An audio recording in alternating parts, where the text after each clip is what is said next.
Good evening, good evening. God bless you, God bless you. Welcome to Word Assembly Antioch Bible Study. All right, y'all. We've been talking about the words that come out of our mouths.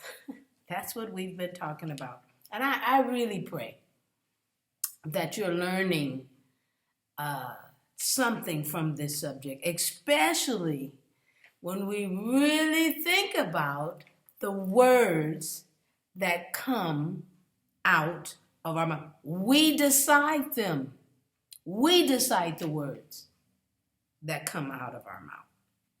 We found out on Sunday that what is in the heart is what comes out of our mouths. Now that sounds great. But when bad stuff is coming out of your mouth, you got to think, is that in my heart? Because it's no accident on the words that you choose.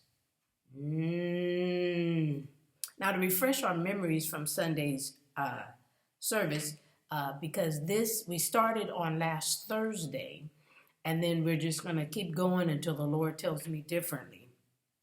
So we're back to it today, but Sunday, just to give you some points from Sunday, love comes from the heart. Yeah, it does. It's a beautiful thing. Love comes from the heart. But we also learned that in Scripture, adultery comes from the heart. Yeah. Murder starts in the heart. In the heart.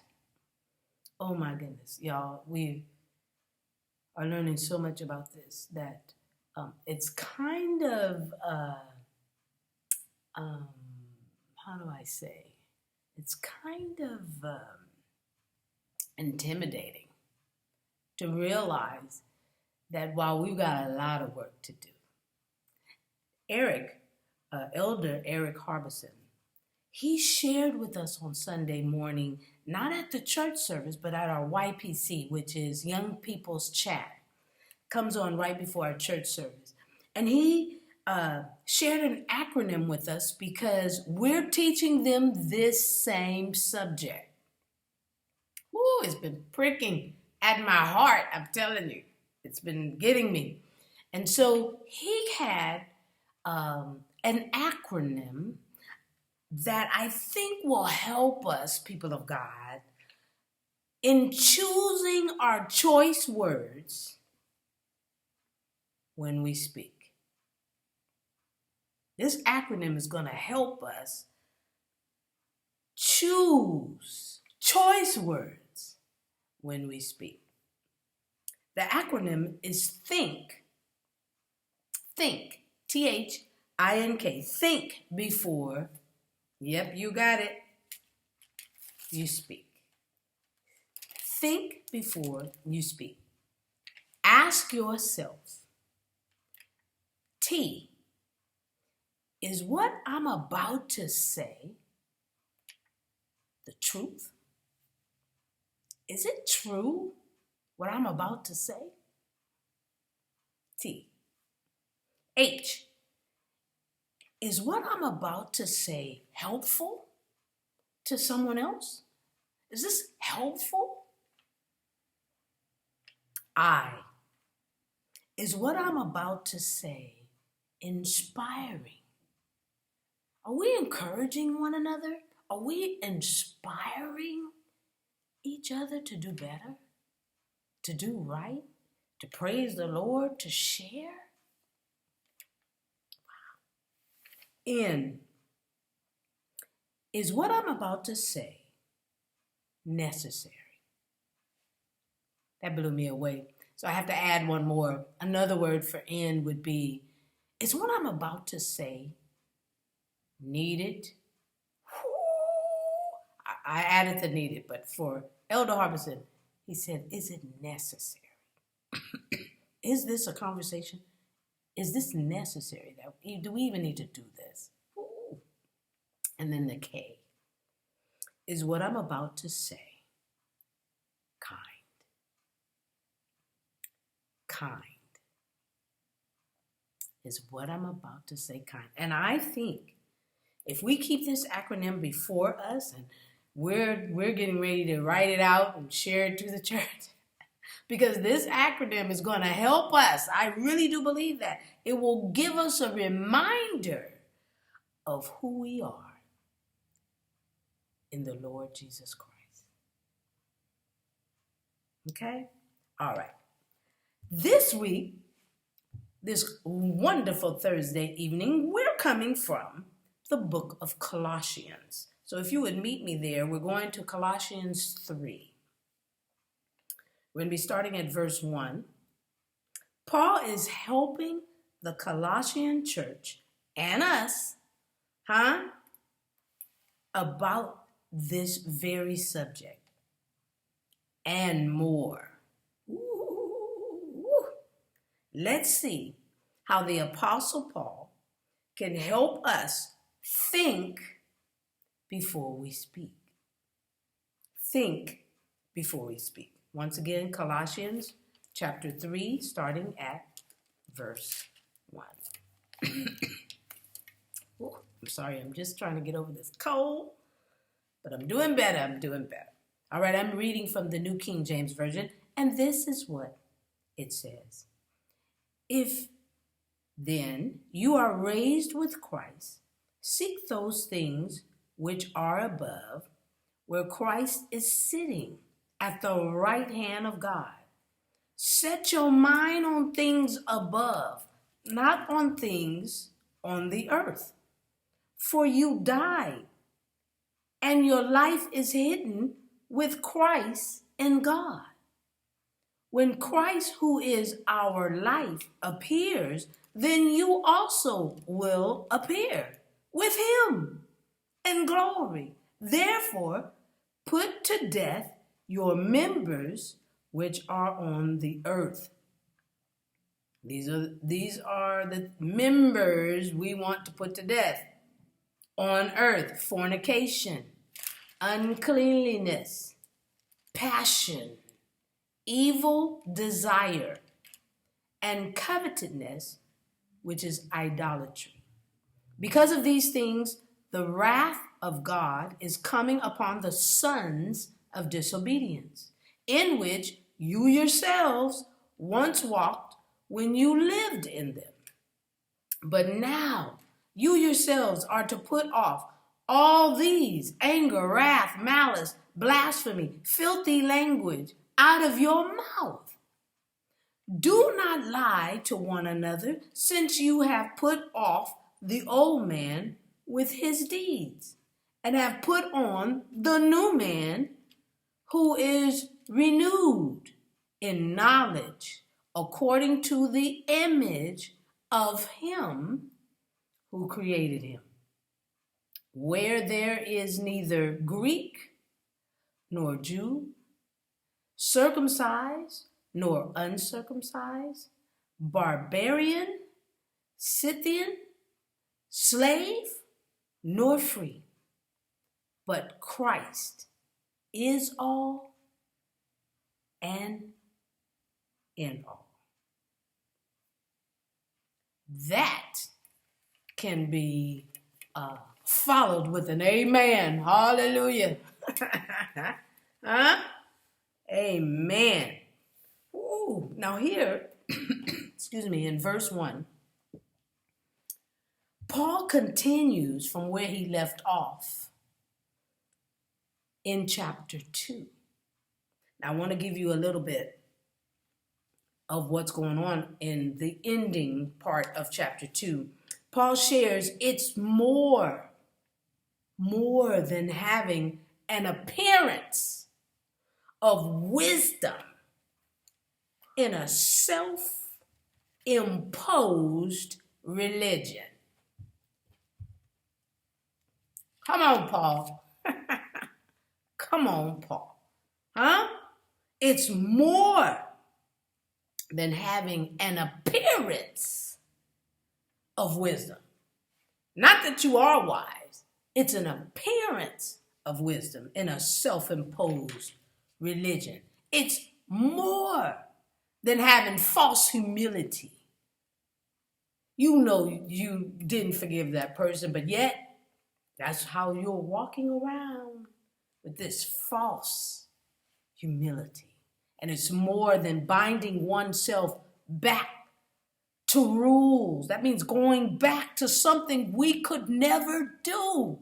We could never do. Only Jesus could do all the law. All that the law required us to do. Only Jesus could do that. But yet, we want to get buckled down under these rules and situations that we could never do. We could never do them.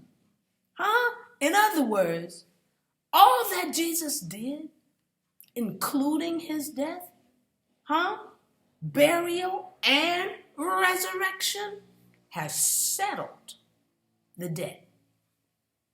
The debt we owed. But Jesus took care of it for us with no interest and no balance.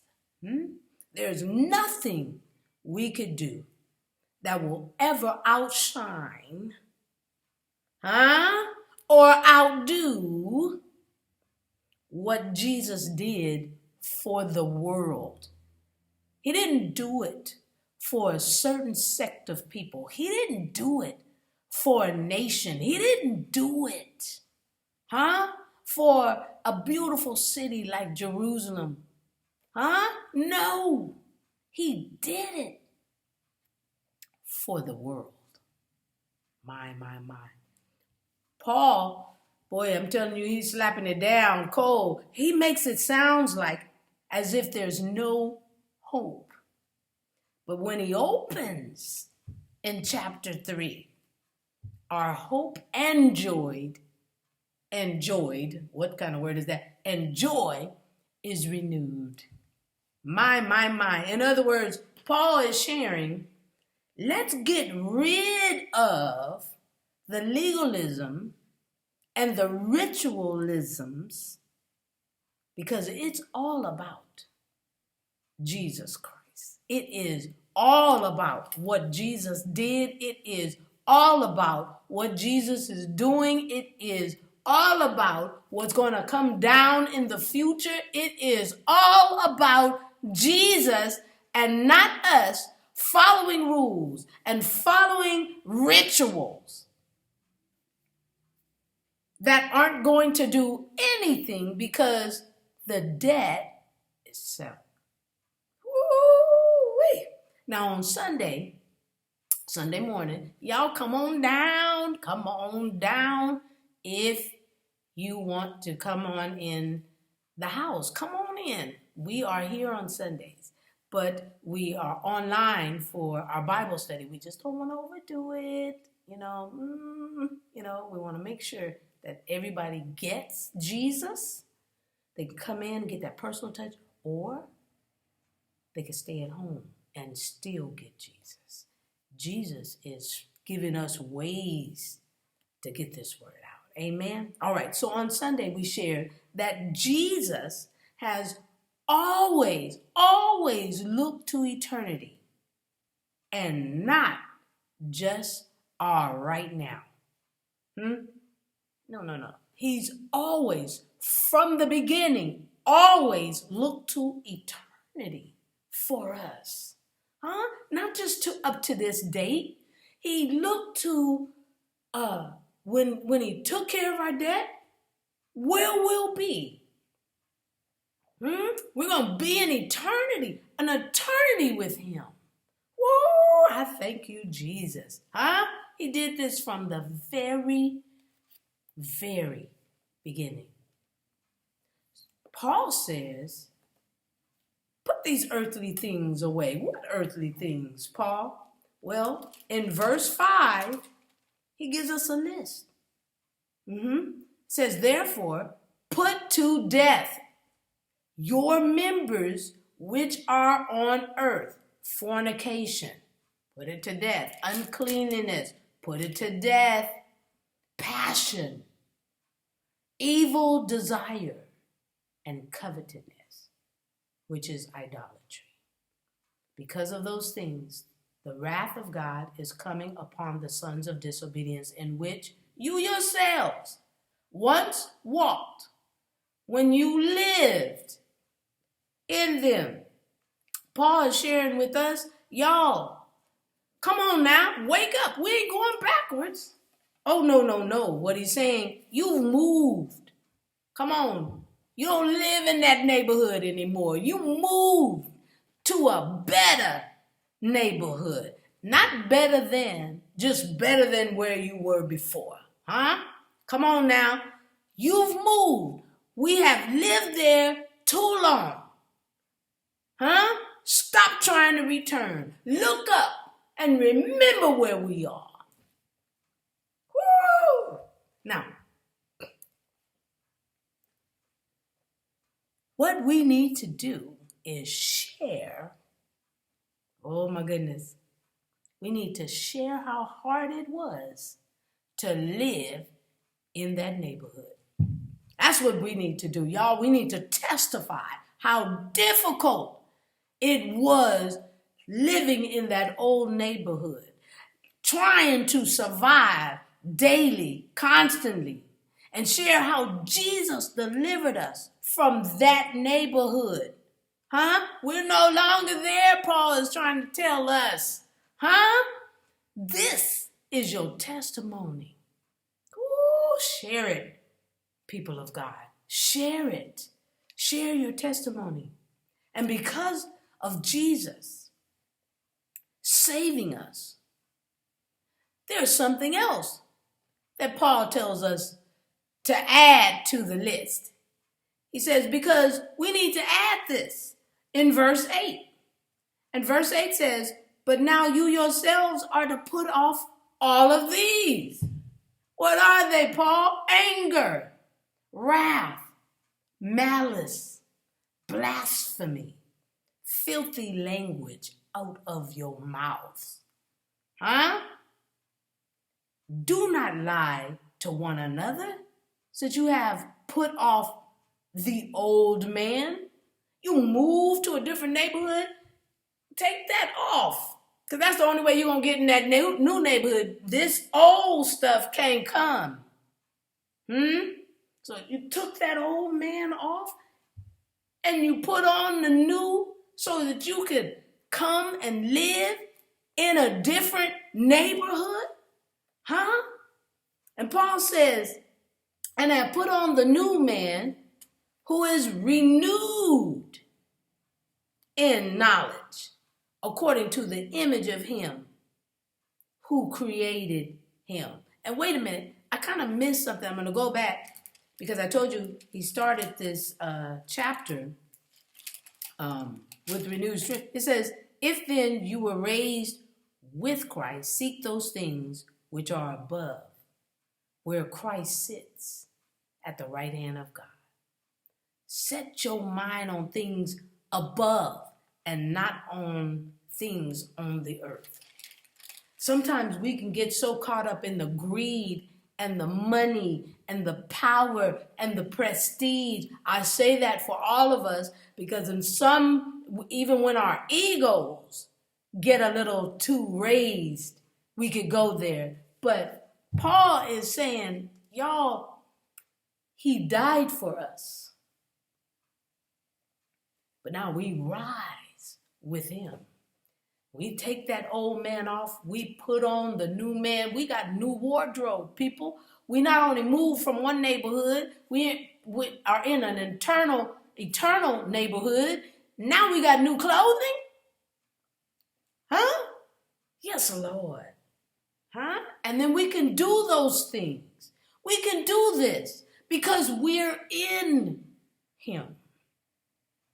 And if we believe that Christ is all, and he is, he also is in all of us. Huh? Yeah. Christ is all and in all. That opportunity is open for everybody.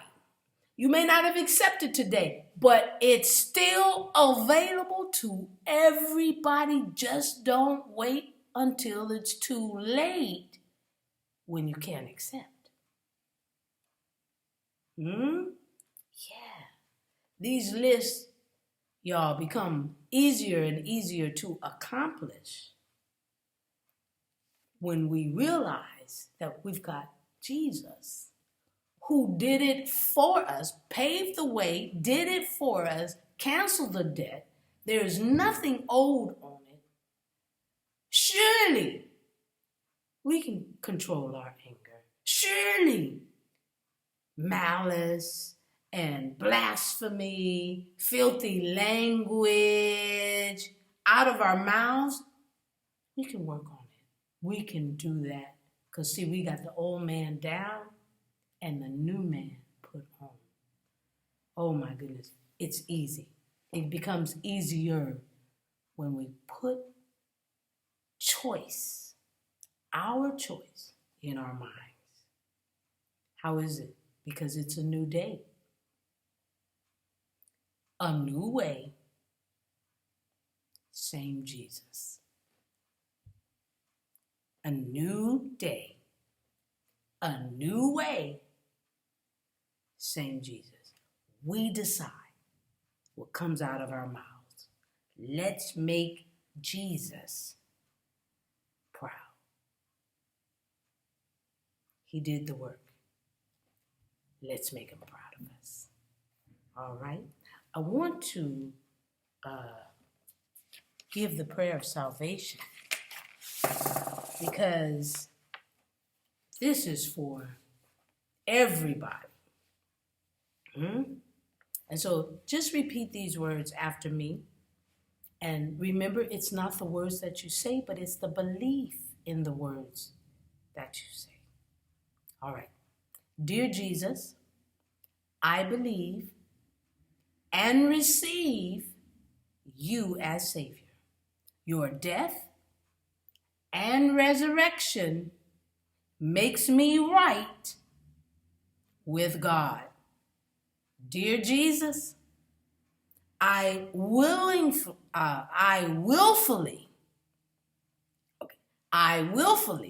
submit to your lordship because your way of doing things is what's best for me. Dear Jesus, help me to follow your example so I can treat people like you treat me. Amen. Now, if you prayed that prayer and you meant those words, people of God, then you are saved. Yes. Hallelujah. And we want to see you. Amen. So come on down because we want you in the building. All right. And that's on Sundays. We start service at 9 o'clock. Unless you want to come in with your children at YPC at 8:30. All right. Now we've given the prayer of salvation. Now it's giving time.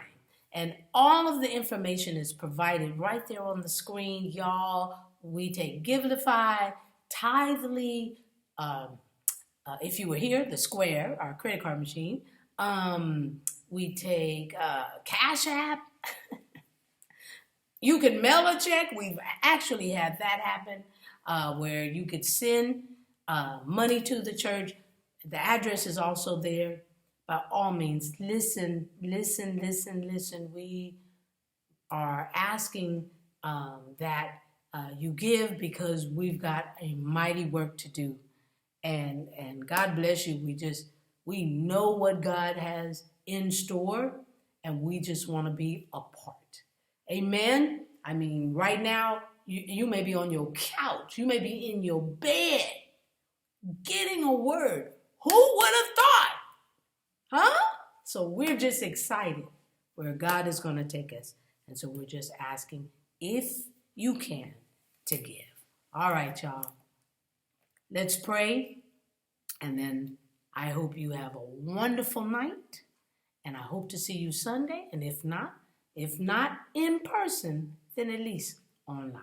All right, I love you so very much. Let's pray. Gracious Father, we thank you for this word, dear Heavenly Father. We thank you that you are making us think, because we could be using these mouths to praise your holy name. We could be using these mouths for success, instead of keeping us down in the... That's the trick of the enemy, and we no longer fall for it. We're putting on our new man with dignity, pride, and joy within our hearts, dear Heavenly Father. Yes, some of the things we've lived with too long, but we've moved from that neighborhood. And we're willing to share the neighborhood we live in now. So, Father, use us mightily. We have a good work to do. We thank you, we love you, and we give you glory. This we pray and praise in Jesus' magnificent, wonderful name. Amen.